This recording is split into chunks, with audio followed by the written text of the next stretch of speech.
여러분 안녕하십니까? 여수 MBC 뉴스투데이입니다. 대선은 끝났지만 아직 거리에는 선거 현수막이 남아 있습니다. 선거 한 번 치를 때마다 전국적으로 1,000톤 이상의 현수막이 발생하는데요. 문제는 수거도 처리도 쉽지 않아 애물단지가 되고 있습니다. 김단비 기자입니다. 순천의 한 사거리입니다. 대선에 출마한 각 정당 후보들의 현수막이 잔뜩 내걸렸습니다.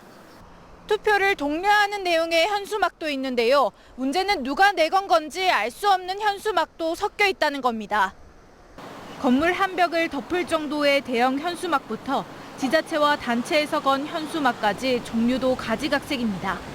선거가 끝나고도 남아있는 현수막에 시민들은 눈살을 찌푸립니다. 선거도 끝났으면 졌으니까 깨끗하게 보기도 좋고 자체가 그래야지 끝났는데 계속 달아놓으면 미관상 안 좋잖아요. 지정된 지정석에다가 이 선거 광고라든가 이런 것도 붙였으면 좋겠더라고요. 시야 같은 것도 안 좋고 또 저희가 다니다 보면 바람에 날려가지고 찢어진 경우도 있고. 전국적으로 최근 3년간 선거로 발생한 폐현수막은 3,900여 톤. 선거 하나를 치를 때마다 1,000톤 이상의 폐현수막이 쏟아져 나옵니다. 문제는 수거도 처리도 쉽지 않다는 겁니다. 현수막을 단 정당이나 후보자가 수거해야 하지만 잘 지켜지지 않아 지자체가 직접 수거에 나서기도 합니다. 또 폐현수막 가운데 4분의 1 정도만 재활용되고 나머지는 땅에 묻거나 소각해 환경오염을 유발합니다. 저희가 이제 요청을 해도 그쪽에서 다 끝나면 그렇게 좀 하고 해야 되는데 그게 좀 어려움이 많습니다, 저희도. 공직선거법에 따르면 선거일 다음 날부터 13일 동안 답례 현수막을 게시할 수 있습니다. 선거는 끝났지만 현수막은 여전히 골칫거리로 남게 됐습니다.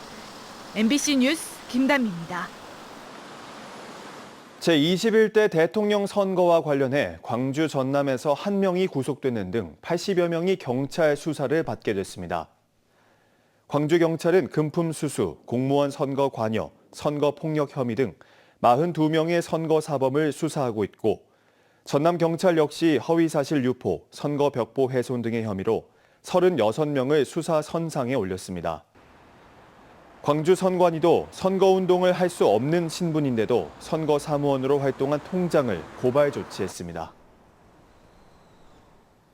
순천시가 동천하구 습지에 갯벌치유센터를 포함한 관광 플랫폼 조성 사업에 나섰습니다. 순천만 생태자원을 활용해 몸과 마음을 치유할 수 있는 여러 프로그램을 운영할 계획인데요. 지역 환경단체는 애써 되살린 습지에 다시 인공 구조물을 짓는 건 생태계를 훼손하는 일이라며 반발했습니다. 유민호 기자입니다. 이사천 절강이 굽어 흐르는 녹색 땅. 지난 2009년 농경지를 습지로 복원한 곳입니다. 순천만과 내륙을 잇는 생태축 역할을 해왔습니다. 순천시는 복원 뒤 방치됐던 습지에 갯벌치유센터와 휴양시설을 포함한 관광 플랫폼을 조성하겠다고 밝혔습니다. 순천만 생태자원을 활용해 갯벌 명상과 음식, 탐조 등 치유관광 거점으로 만들겠다는 계획입니다. 국비 포함 총 320억 원을 들여 내년 하반기 착공이 목표입니다. 순천시는 자연과 생태를 훼손하지 않고 최소한만 개입해 시설을 짓겠다는 구상입니다. 개발 소식이 전해지자 환경단체는 강한 우려를 나타냈습니다. 애써 되돌린 습지 위에 인공 구조물을 짓는 건 다시 생태계를 훼손하는 모순적 행위라는 겁니다. 습지에 대규모 콘크리트 구조물을 짓는 것은 생태수도로 브랜딩했던 순천의 이미지마저 훼손하는 반생태적 사업입니다. 환경단체와 시민사회는 건립계획을 즉각 철회하고 진정한 생태치유 대안을 함께 모색하자고 주장했습니다. 순천시는 이 같은 반발에 순천만의 원시 생태성을 해치지 않고 사업 전 과정을 추진하겠다고 설명했습니다. 치유 콘텐츠를 개발하고 새롭게 도시 브랜딩을 해가는 과정 안에서 시민들 참여나 시민단체 의견을 충분히 열어놓고 과정 속에 담아낼 예정입니다. 농지에서 습지로 변한 상징적인 땅이 16년 만에 보전과 개발의 갈림길에 섰습니다. MBC 뉴스 유민호입니다. 여수 산단 대체녹지의 토양오염이 심각하다며 여수시의 환경안전대책이 조속히 마련돼야 한다는 지적이 제기됐습니다. 여수시의회 이찬기 의원은 최근 임시회 5분 발언을 통해 산단 내 6개 기업이 공장을 증설하면서 반출한 토사로 조성된 대체녹지에서 비소와 불소 등 치명적인 독성 물질이 기준치 이상으로 검출되는 등 심각한 토양오염 문제가 장기간 방치되고 있다고 지적했습니다. 이 의원은 또 여수시가 시민 안전을 위해 선제적인 응급 조치와 오염 확산 방지 대책을 즉시 시행하고 정밀 조사와 환경 기준 강화, 원인 제공 기업에 대한 법적 조치에 나설 것을 주문했습니다.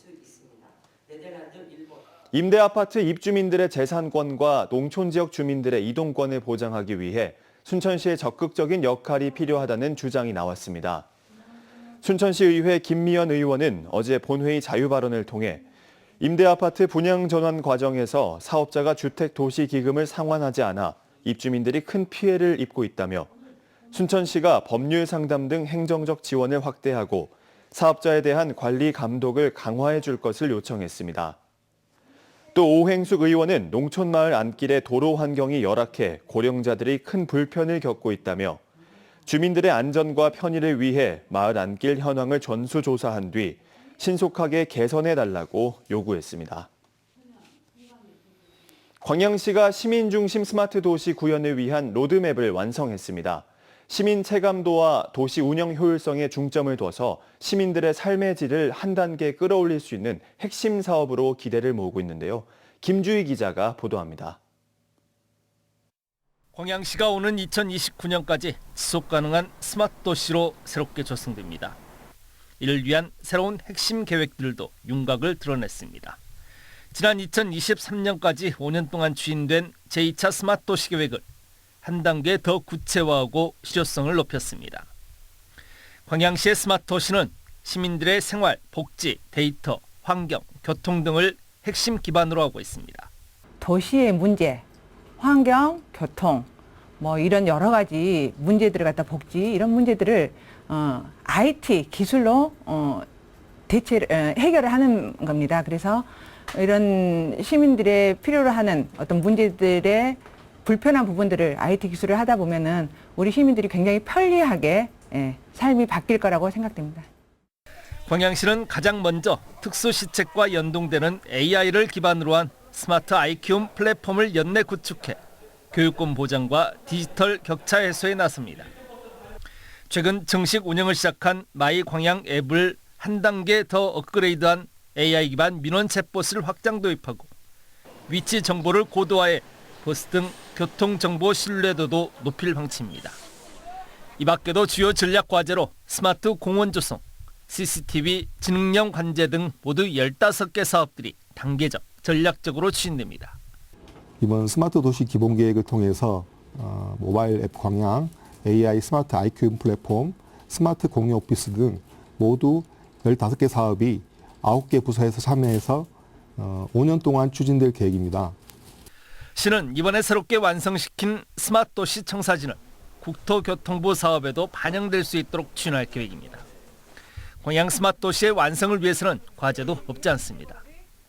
다양한 사업들이 효율적으로 추진되기 위해서는 부서 간 정책 조율과 통합 관리를 위한 전담 조직이 필요하다는 지적도 설득력을 얻고 있습니다.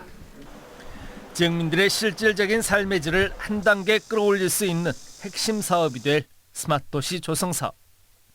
지자체 차원의 실행 의지가 얼마나 견고한지 여부는 사업 성패의 최대 관건이 될 것으로 보입니다. MBC 뉴스 김주희입니다. 광양시가 지역 청년들을 대상으로 한 작은 결혼식 비용 지원을 위한 의견 수렴에 나섭니다.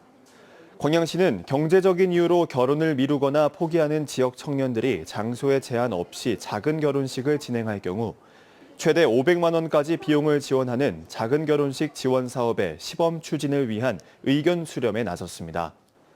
이번 시범 사업의 지원 대상은 광양시의 주민등록을 두고 실제 거주 중인 예비 부부이며 내년 시행될 경우 우선 5쌍을 선정해 지원할 계획입니다. 지난 1971년 동해에서 조업 중 납북됐다가 귀환한 뒤 반공법 위반죄로 처벌받은 탁성호 선원들이 재심을 받습니다. 광주지검 순천지청은 어제 탁성호 선원 22명에 대해 불법 구금 등 명백한 재심 사유가 있다고 판단해 직권으로 재심을 청구했다고 밝혔습니다. 재심 대상자는 여수 선적 탁성호 선장과 선원들로 당시 선장은 징역 2년, 나머지 21명은 징역형의 집행유예를 선고받았습니다. 검찰은 영장 없이 불법 구금 상태로 경찰 조사를 받는 등 명백한 절차상 위법을 확인했으며 지난해 7월부터 사건 기록, 판결문 등을 검토해 생존자 1명, 고인이 된 21명의 인적 사항과 가족 관계를 파악했습니다. 국내외 축구 유망주들이 목포에 모였습니다. 제1회 목포시장배 국제 유소년 축구대회가 목포에서 처음 열렸는데요. 어린 선수들의 뜨거운 열정은 물론 지역 경제에도 반가운 활력을 불어넣고 있습니다. 문현철 기자입니다. 작은 몸짓이지만 공을 향한 눈빛은 어느 프로 선수 못지않습니다. 짧은 패스에 이어 골문을 향한 슛. 어린 선수들의 열정 넘치는 기량에 관중석에서는 박수와 환호가 터져나옵니다.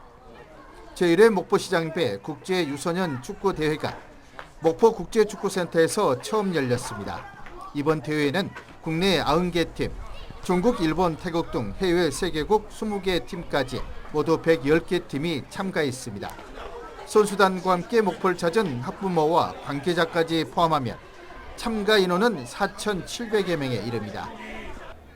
木浦国际足球中心设施好，饭菜也好吃，大家很热情，很高兴能来韩国选手和韩国选手参加比赛，明年一定参加。 경기가 열리는 목포 국제축구센터는 축구장 8면, 풋살장 2면, 숙박시설 등을 갖춘 국내 최대 규모의 축구 전용 시설입니다. 대회를 준비하며 제일 걱정이 됐던 참가팀 숙소 문제를 목포시청 담당 부서와 목포시 보건소 또 지역의 숙박협회와 요식협회의 적극적인 협조로 무사히 대회를 준비할 수 있었습니다. 숙박, 식당, 교통 등 지역 상권에도 활기가 돌며 최근 목포에서 열리고 있는 체육 행사들이 지역 경제에 긍정적인 영향을 주고 있다는 평가입니다. 올해 처음 개최되는 국제 유소년 축구 대회는 목포가 축구 도시로 자리 잡고 스포츠 관광의 가능성을 보여주고 있습니다. MBC 뉴스 문현철입니다.